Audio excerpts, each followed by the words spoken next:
You ever watch someone you love die, while the people who could save them spend that same money on flowers? That's the kind of memory that burns itself into your bones that I used to believe family meant sacrifice. I don't anymore, because when my son was dying, my family was busy planning a destination wedding that my name's Rachel. I'm 31, a middle school teacher, and a single my son, Noah, was born with a rare heart condition that we've been fighting hospitals and bills since before he could even say, Mama. And now, the doctors told me there was a new treatment. $85,000. That's what it would take to save him. When I told my parents, they stood in my doorway like judges at a trial. My dad said, "We don't have that kind of money lying around, Rachel. You need to be realistic." Realistic that I looked at the oxygen machine beside Noah's bed, heard that little hiss that kept him alive, and wondered how realistic death was supposed to feel. That I begged. I promised. I told them I'd pay every penny back. That my mom looked away like eye contact might make her responsible. That they'd already done enough. They said 0.3 surgeries. Years of help. They needed to think about their retirement, while my 7-year-old was running out of time. That night, I sat beside Noah's bed and listened to him sleep. Every shallow breath sounded like a countdown. The next morning, I started calling everyone, relatives, co-workers, strangers on the internet. That I launched a fundraiser, shared every photo of Noah smiling before the illness swallowed his color. 2 weeks later, I had $12,000, not even close, and then the phone rang. That my sister, Grace, was crying. With happiness Ethan proposed, she squealed. And Mom and Dad said they'll pay for everything. No budget limits. Can you believe it?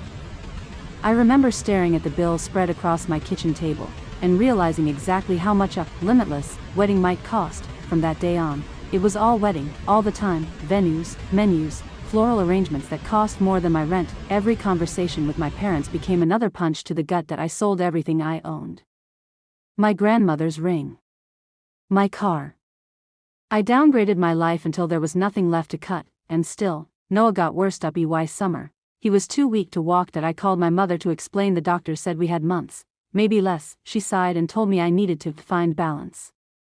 That I was letting this consume me. She said, Grace deserves her moment too. Her moment. While my son was fading in a hospital bed hooked to machines, they spent $10,000 on a bachelorette weekend in Napa. $10,000. That I did the math automatically by then. It could have been a month of treatments. That it could have been hope. When Noah finally slipped into palliative care, I stopped sleeping. That I sat beside him every night, reading his favorite books until his eyelids fluttered shut. That he never complained. Not once. The day before he died, I called my parents. That I told them, it's happening. The doctor says days, maybe hours. My father said, oh no.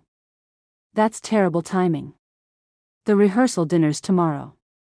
Terrible timing. They came for 15 minutes the next morning. They brought Starbucks. That my father checked his watch twice, said they couldn't be late meeting the florist. Noah died 3 days later. I in my arms.